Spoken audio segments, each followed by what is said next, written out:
Bonjour à tous. Je vous en parlais dans le dernier vlog pour le mois de novembre 2018. Le 12 novembre 2018, la Lune va occulter Pluton. Alors bien évidemment, Pluton n'est pas observable avec un télescope amateur, même un télescope de très gros diamètre et même des télescopes de professionnels. Il est probablement pas possible de les voir avec un oculaire qui serait branché à ces télescopes. Néanmoins, il est possible de la photographier.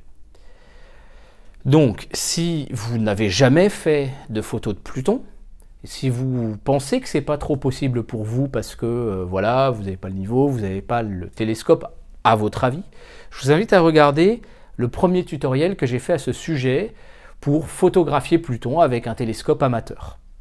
Et ensuite de revenir sur cette vidéo où nous allons parler du cas précis du 12 novembre 2018.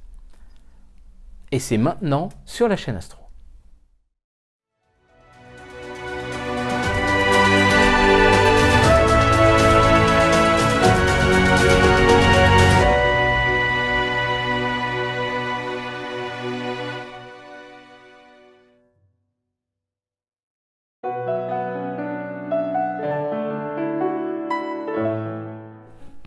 Le 12 novembre 2018, donc, la Lune va venir occulter Pluton. Il se trouve que Pluton est actuellement dans une zone du Sagittaire où il y a peu d'étoiles brillantes à proximité, voire même quasiment pas du tout. Donc même avec un très bon ciel, il va être assez difficile d'identifier parfaitement la zone à photographier pour obtenir Pluton avec un déplacement comme on en a parlé dans la vidéo de tutoriel. Mais comme la Lune va venir occulter Pluton, eh bien c'est une aide extraordinaire pour repérer la zone, repérer les étoiles brillantes et caractéristiques qu'il y a autour, voire même carrément de tenter de faire la photo avant que la Lune n'occulte Pluton. Il se trouve que la Lune, vous le savez bien, vis-à-vis des étoiles, se déplace d'ouest en est. Donc pour vous, la Lune, elle se déplace comme ça au fur et à mesure d'une étoile fixe. Et donc Pluton, qui serait ici, la Lune va venir l'occulter comme ça.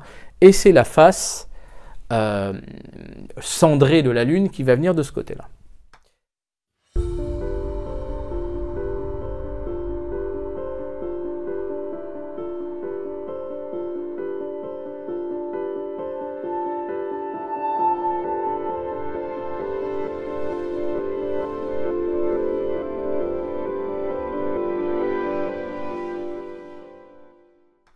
La deuxième chose, bien sûr, vous le savez, le ciel tourne, en tout cas c'est la Terre tourne, mais ce qui fait que le ciel tourne d'est en ouest.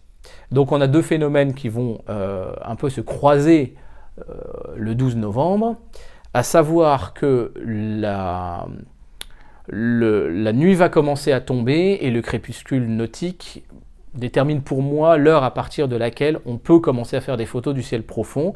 Je commence généralement 10 minutes avant, jamais plus, et en fait on a donc entre le crépuscule civil et le crépuscule nautique. Donc crépuscule civil, c'est quand le soleil est en dessous de 6 degrés en dessous de l'horizon, et crépuscule nautique, c'est quand il est en dessous de 12 degrés. Crépuscule astronomique, c'est quand il est en dessous de 18 degrés sous l'horizon. Et en fait, à partir du crépuscule nautique, et généralement même 10 minutes avant, le ciel est suffisamment sombre pour faire des photos du ciel profond. Il y a encore un petit voile bleu, mais on pourra le soustraire après, derrière, à la fin de notre photo. Donc ce qui se passe, c'est qu'à partir de ce moment qui est le point du crépuscule nautique, on peut faire nos photos.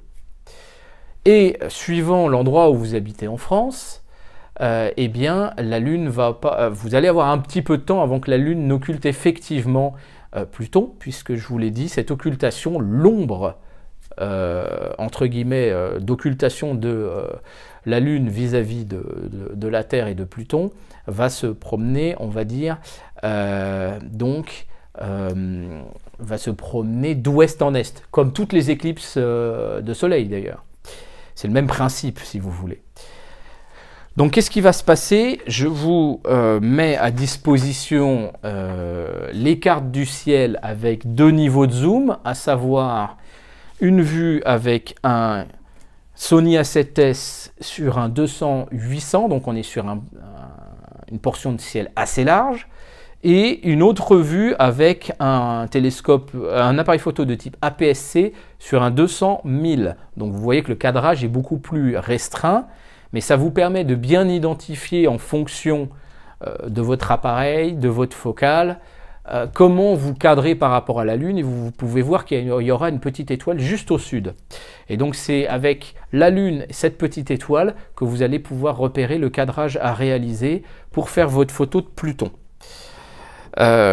Et la deuxième chose, donc je vous mets à disposition les différentes cartes et les différentes vues en fonction de votre localisation, et d'une part l'heure du crépuscule nautique, d'autre part l'heure de l'occultation quelques minutes avant, c'est-à-dire qu'elle n'est pas encore tout à fait occultée. N'oubliez pas quand même que la Lune va baver parce qu'on aura des temps de pause assez longs. Donc résultat, vous avez entre 1 heure, 1 heure et demie pour les habitants qui sont le plus à l'est, je pense aux Suisses, à l'Alsace, à la région PACA, à la Corse, jusqu'à à peu près à peine 10 minutes pour les Bretons et en particulier Brest. Alors vous inquiétez pas, les Bretons se vengeront quand il s'agira de l'éclipse de la nuit du 20 au 21 janvier 2019. Ça, eux, ils auront la totalité et pas tout le monde. Donc je vous donne les différentes cartes en fonction de votre localisation, et en haut à droite de chacune, vous avez l'heure. En haut à gauche, vous avez la localisation. Je vous mets également 2 cartes qui s'affichent à l'écran, à savoir l'heure du crépuscule nautique qui est placée sur les cartes, donc vous pouvez faire une moyenne par rapport aux 2 villes les plus proches ou quelque chose du genre. Et la deuxième, ça va être l'heure de la presque occultation, là relativement également à votre heure.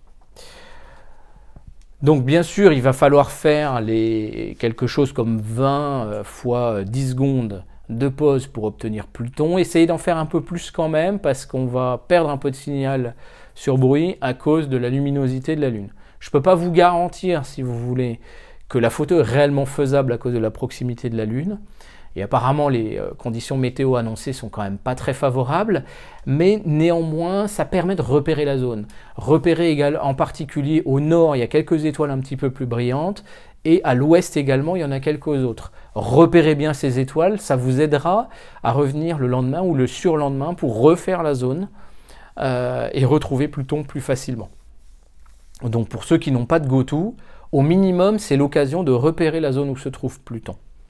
Et donc après, vous appliquez le tutoriel sur la photographie de Pluton, comme je viens de vous l'indiquer, et puis vous allez pouvoir avoir cette photo.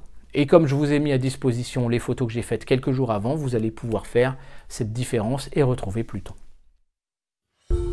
Vous aimez cette vidéo? Vous voulez en voir d'autres? Offrez-moi un pouce bleu, abonnez-vous, cliquez sur la cloche pour recevoir les notifications, réagissez dans l'espace commentaire, et faites connaître la chaîne en partageant. Merci. La Lune ne risque-t-elle pas de tout éblouir? Effectivement, la question est tout à fait légitime, puisque la Lune est beaucoup plus lumineuse que Pluton. Pluton, on l'a dit, est de magnitude 14,4, alors que la Lune est d'une magnitude qui peut atteindre -12 lorsqu'elle est totale. J'ai fait l'essai samedi 10 novembre 2018 au soir, donc avec le Sony A7S. La Lune était encore assez basse et donc ça donne cette photo. Et quand on tire au maximum le signal pour mettre en évidence les étoiles, j'ai obtenu une étoile de magnitude 13,80. Donc finalement, on n'est pas très loin de la magnitude 14,4 de Pluton. Lorsque nous commencerons à faire nos séries de photos sur Pluton, elle sera à 13 degrés de hauteur, à peu près. Le moment proprement dit de l'occultation par la Lune, elle sera plutôt aux alentours de 8 degrés de haut. Moi, lorsque j'ai fait ma photo, j'étais à 6 degrés de hauteur. Donc en fait, on va jouer un tout petit peu sur le timing, mais dans l'absolu, bien évidemment, c'est tout à fait possible en fait. La photo réellement qui va nous servir de base pour identifier Pluton sera faite dès le départ, c'est-à-dire lorsqu'elle sera à 13 degrés de hauteur. Or ça, le timing que je vous ai montré donc de 20 photos de 10 secondes. Alors idéalement, il faut faire 30, 40, 50 bien évidemment pour améliorer le rapport signal-bruit. Mais cette photo-là est suffisante pour nous identifier Pluton. Et ensuite, on continuera de faire des photos. Une photo de 10 secondes nous permet d'avoir encore la Lune cendrée, mais elle n'est pas totalement cramée. Par contre, la partie illuminée de la Lune, donc qui sera côté ouest, elle sera bien évidemment complètement cramée, et c'est elle qui risque réellement de nous éblouir. Donc on peut éventuellement baisser un petit peu le temps de pause, par exemple descendre à 5 secondes, et là faire des photos régulièrement pendant toute la phase où on va s'approcher sur l'occultation. Et en fait, je vous propose tout simplement de faire le même type d'astuce que ce que l'on fait sur les comètes, c'est-à-dire de faire un traitement relatif aux étoiles, un traitement relatif à notre comète qui se déplace, et on peut resuperposer ça. Il y a déjà des tutoriels qui existent par exemple pour PixInsight, faire un alignement sur la comète plutôt que les étoiles sous Iris, il existe également des tutoriels. On abordera ce sujet-là bientôt à venir, puisque au mois de décembre, on a la comète Virtanen qui va arriver, donc on va parler du traitement cométaire. Mais l'idée, elle va être celle-là, c'est-à-dire qu'on va faire d'un côté des photos vraiment de la Lune, de l'autre côté des photos réellement de Pluton, et on va les faire dès le départ.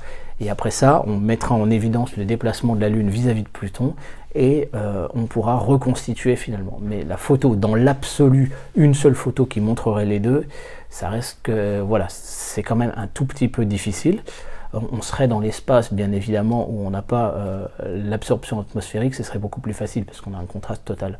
Mais voilà, c'est pas impossible. J'en suis persuadé, même si ça reste assez culotté, mais c'est ça aussi de sortir des sentiers battus et donc de casser quelques préjugés.